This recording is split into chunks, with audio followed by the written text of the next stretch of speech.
It's time for Say What? Say what? Michael Garrett in the studio. How you doing, house. Catherine? How you doing, everybody? Yeah, our listeners are enjoying our show today. Yeah. We just succeeded in, live streaming the image of our interviewee actually talking, not just a photo. It was the first time, so. Yeah.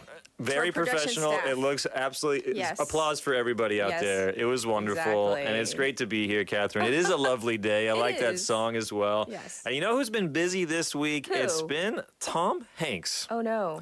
Well, no, it's okay. Is it Chet, his son? No? You know what? Yeah. We did that Yeah. before. I think I played It's a not little. Chet, right? Yeah, it's not Chet. He's not Okay. doing any weird accents on a red carpet or Thank anything. goodness. Tom Hanks. It's for a good reason too. Everybody can relax. He's not promoting a new movie. This time he's written a novel. Oh. And this book is called The Making of Another Major Motion Picture Masterpiece. Well, it sounds like he wrote about something he knows. He's been in some, amazing films, right? He has. I mean, he's kind of like the Song Kang-ho of the United States, I would say, if I was going like a Korean. Yeah, that's a good comparison. Yeah, if you were gonna have him be like a historical figure, you would go like straight to Tom Hanks, and everybody Right. loves him, and he usually does well at the box office. But this book is about a Marvel-style superhero movie being made. Oh. And Tom Hanks, he clearly knows a lot about making movies. So critics are saying that there are a lot of good details in there about the movie industry. Tom Hanks went on to Adam Buxton podcast. There's a podcast over there. Adam Buxton is an actor and a podcaster from, the UK. Yes. He went on there this week to promote the book. So he's doing the rounds, and he started by answering the question on a lot of people's minds right now. Why did you bother to write a book? It's a very intensive process. He spent years, like 4 or 5 years doing this. Wow. Why did you do that when you're such a successful and respected and busy actor? So let's listen to Tom Hanks answer that question. Writing something, the question really is why does anybody get up every day for 5 years and sit down and try to make sense out of thoughts and words on paper? Why does anybody want to do that? And the answer always is because I can't help myself. And I don't think any writer can. Wow. So that's, he had this desire, this calling, I guess, and he wanted to do it. Yeah, the way he talks about it, it sounds like this has been a passion of his for a long time. Sure. Like, I can't help myself. And that is the first expression that I want to highlight here Okay. on Say What, because that's a good one. And it doesn't look exactly like what it means when you first look at it. I can't help myself. Help yourself do what exactly? I can't help myself. Yeah, I'm a helpless person, and I can help never me. help myself. Help You me. have to help me. Yes. But what it actually means is I can't stop myself. I can't resist. I can't resist. Yeah. And so we say this when we have some kind of maybe addiction or something like that I really just can't stop doing. In this case, he is talking about writing, but, for some people out there, maybe you see a bag of potato chips late at night. Oh, no. Maybe this is getting personal right now. But you see that bag of potato chips late at night, and you just can't help yourself but eat them. Yeah, and then, can you just have one? One chip? You can't. No, right? never. No. Well, let's talk about the reviews. How have the reviews been? Yeah, they've been, the word is lukewarm. And lukewarm, what this means is, it's not cold where everybody hates it. It's not hot where everybody loves it. It's kind of right in the middle. In the Sunday Times, for example, a reviewer named David Sexton described the book as, quote, Hanks mansplains movie making. Oh, mansplain. It mansplains, and yes, and also, quote, writing is clunky throughout the novel. Well, we got to talk about that word, mansplaining. You have Yeah. some mansplaining to do. Combination of man and explaining, right? Yeah, I want to let you explain that one since I'm not mansplaining. Right? So, mansplaining is when a man explains something, usually to a woman, right? In a condescending way. That's the key of it, right? Condescending. Yeah, and then you just assume that the person wants to hear your explanation of something Right. also. Or they all don't these know. things. Right, and that they don't know. Yeah, that's your assumption.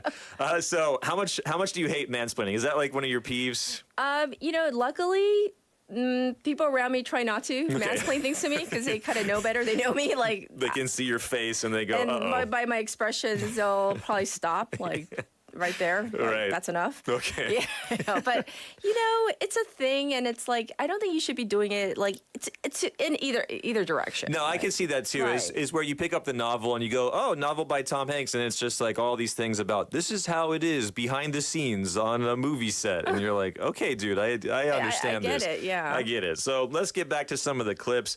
Podcast host Adam Buxton, who I mentioned before, he asked Hanks also about more than just the novel. He brought in a question from his wife. I like that technique, actually. He brought in one question from each of his family members. So here's one from my son, this guy. And so this question from his wife here, I will let him explain the question. Also, let's listen to a part of the podcast.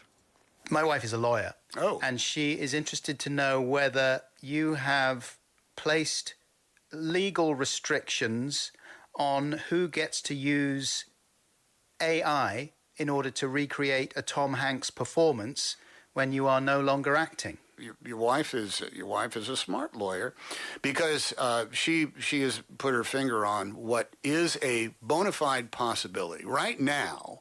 If I wanted to, I could get together and pitch a series of 7 movies that would star me in them, in which I would be 32 years old from now until Kingdom Come. Oh. Yeah, so this one for me is the headline. And the reason I even knew about this, I'm not a regular listener to this podcast, was because of what he just said right there.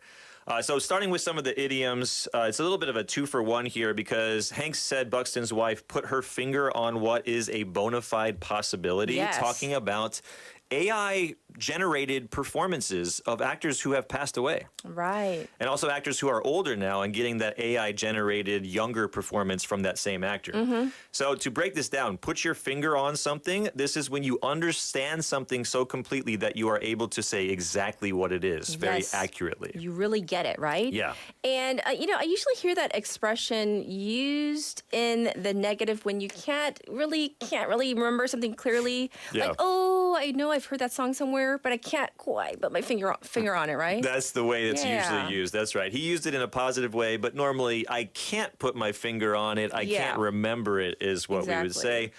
So for the phrase bona fide actually means in Latin, a little Latin lesson for Yes. everybody out there, right? It means good faith. So when applied to business deals and the like, it stresses the absence of fraud or deception. And in this case, it just means legitimate. Yes. Like something that is real and genuine. Right. So finally, he also said the performances can go from now until Kingdom Come. And I like that as a way of saying forever. Yes. That's what that means. And it's kind of got like a little bit of a biblical feel to That's it. right. For example, thy kingdom come, thy will be done in earth as it is in heaven is a famous, part of the Bible. Yes. So kingdom come is a very good way of saying just forever. Now, you might be wondering how Hanks feels about the idea that a 32-year-old, AI Hanks will be appearing, maybe haunting films forever, and people can just take him after his death and put him in films. Is he happy about that, or is he scared about that? Does that creep him out?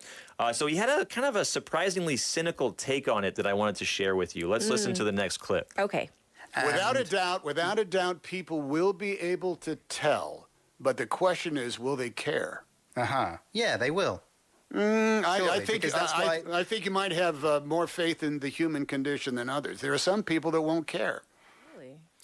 Yeah, isn't that a bit of a cynical take from him? That what he's saying is, I think people will be able to tell that, oh, this is an AI Sure. Hanks.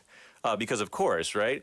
And what they're saying is there's some nuances about the performance that will not be in the AI version of it. Right. But he says that he doesn't think people will really care. I will care. Yeah. So your opinion was that you would say, I don't want to watch an AI Hanks in a movie. Like certain things I feel, I think AI is very useful for. I'm not anti, AI or anti Chat GPT or anything like that. But, when it comes to the arts, where artists are concerned, I feel that they really should be protected. I mean, assuming that they want to be protected, like their work and whatnot. So that's just my personal opinion. I have another thing on it too, is even if, let's say Tom Hanks said, I'm all about this, I'm all for this, and I Yeah. will sign away my rights, and please put me in every film you want to. Even if he said that, I would, just going to the cinema, I would feel strange watching the emotional expression from something that's not human. Right. And just kind of mimicking like being sad and things like that. I mean, It would feel weird. it feels weird to me, and it feels like it kind of, I don't know, it ruins my cinematic experience in some way that I'm Yes. used to. I Right. don't know if I just need to get used to it because it's the future. I feel But- like, yeah, but I'm in the same boat. Like, you Yeah. know, I feel, you know, I'm okay with certain aspects of it, but when it comes to the arts, acting, singing, so many AI generated songs Yes. right now. I Yes. mean, really making waves. Yep. So it's a thing that it's not something we can ignore, but something we will continue to talk about. So thanks for bringing all these clips to our attention regarding Tom Hanks and, of course, the idioms. Yeah, absolutely. And just everybody to know this, Tom Hanks, he is going to appear in a movie in June. It's the Wes Anderson movie, Asteroid City. And it's a very exciting one. It's chock full of great actors. So if you're looking forward to some Tom Hanks, June, at the end of June, Asteroid City. Real actors, right? Yeah, no AI performances in Not this yet, not one, yet. Catherine. Okay. Everybody, this was Michael Garrett with Say What, and we'll check in with him next week. Thank you, Michael. Okay, thank you. I'll be back in a moment.